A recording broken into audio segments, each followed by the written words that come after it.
Hello, Professor. This is Transportation Group 4.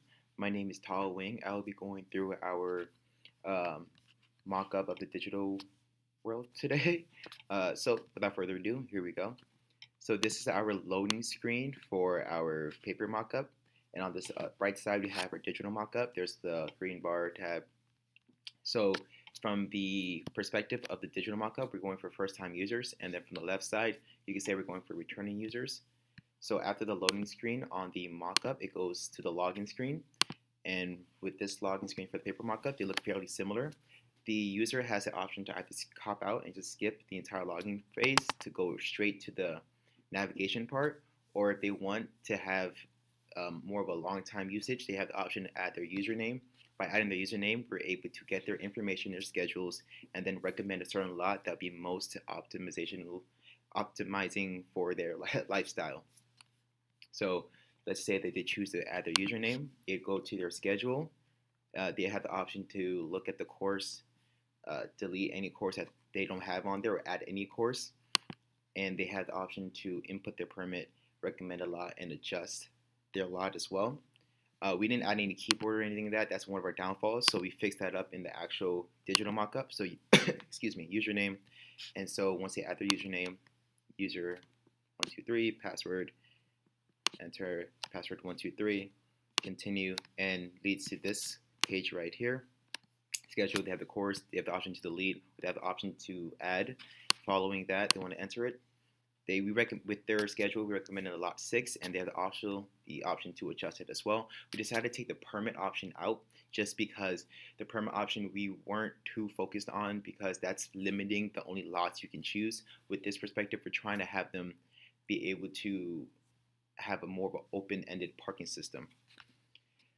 So we confirm their lot, and then we go to the home screen. These are both the home screens. Right's the digital mockup, left's the paper mockup. Going into the alarm system, we click alarm, and then it shows this alarm system here on the digital mockup, alarm system, fairly similar. So on the paper prototype, you just see it's just that one paper prototype itself. We were given constant feedback of we should add a feature where it shows all the alarms that we do add. And so with that, we took that noted. So with the digital mockup, if they only wanted one alarm, which is perfectly fine, they're able to click OK and take them back to the home screen. But in the case that they wanted to add another alarm, we decided to add another one. They click OK, and it shows them all their alarms in one, and they're able to confirm that, click OK, or go right back to the alarm button. So they click OK, goes back to the home screen. So for our paper prototype, goes back to the home screen. For the schedule option, we decided for the paper prototype that the schedule option was going to just lead right back to this right here. But we decided to change that up just because we wanted to leave the schedule option as just like a view only system, because within the settings, you're able to also adjust the settings. So we would go to the schedule here. It's more of a view only. It has your courses. You're able to just double check it really quickly and go right back to the home screen. And so we went in depth with the alarm system, but not as much as the schedule. But we are going to go more in depth with the settings and the directions. So going into the settings, we would go right here. They look fairly similar. As you can see for the paper prototype, we had the push notification tab right there, but we decided to just make it its own thing. As of right now, I'm not going to click log out just because if you click log out, it's just going to log you out the entire system. So we're just going to go to search history. So as I said in the beginning, the search history is based upon a new user. There is no search history just because they haven't searched anything yet. And so we'll go to push notifications. They can turn it on or off if they like. So that's what it looks like if it's on right there and off. And so basically push notifications is if there's any reason for the parking lot to be apprehended somehow because of a sports festival, sports event, or just any event in general, you're able to get that notification before you park in the lot and risk getting a ticket.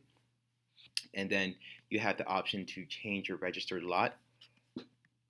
So let me just show you on the left side for the paper of the search history. This is the returning user, and this would be,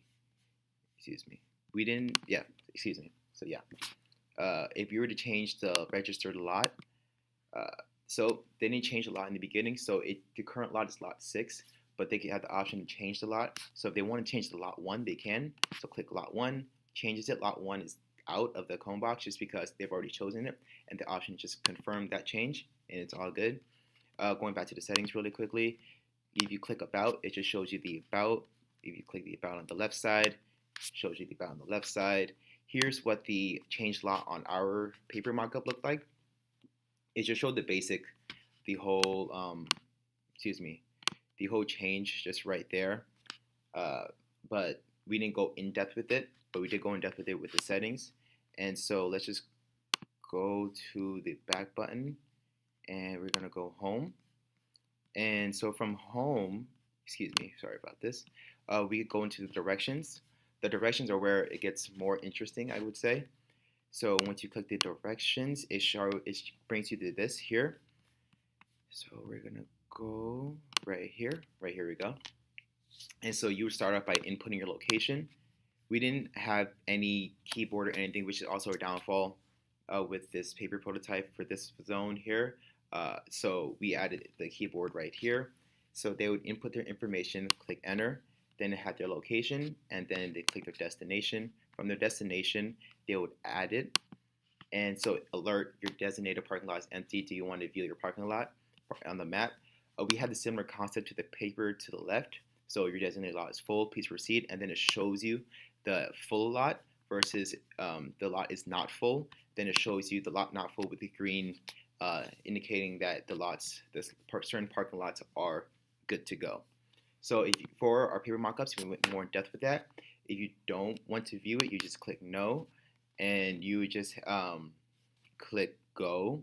But if you click go, then you're gonna go right there, which is something you don't want to do. So we're gonna go to the directions. You're gonna add everything right back into it, just because we want to have our system have like a full restart. And destinations, enter. So if you do want to view it, click yes, and then it shows you that parking lot right there with the certain green of it's almost full, but it's not completely full. So it shows you where you're able to park once you arrive there. You would go back, and then you click the go, and then it take you there. So the reason we did this is because if you don't want to view it, you still have that risk of it not being empty by the time you get there. So if you do want to view it, you have that surety that there is going to be some parking there when you get there. And so so this is just the start of the navigation, and this is the start of navigation for our paper prototype as well. And that will be the end of our discussion, I guess you could say. Let me go back to the home screen for both ends. Oh, excuse me, I forgot. So the log out. So you go to settings, and you go to log out, and it takes you right back to the beginning. Thank you for watching, and I hope you enjoyed.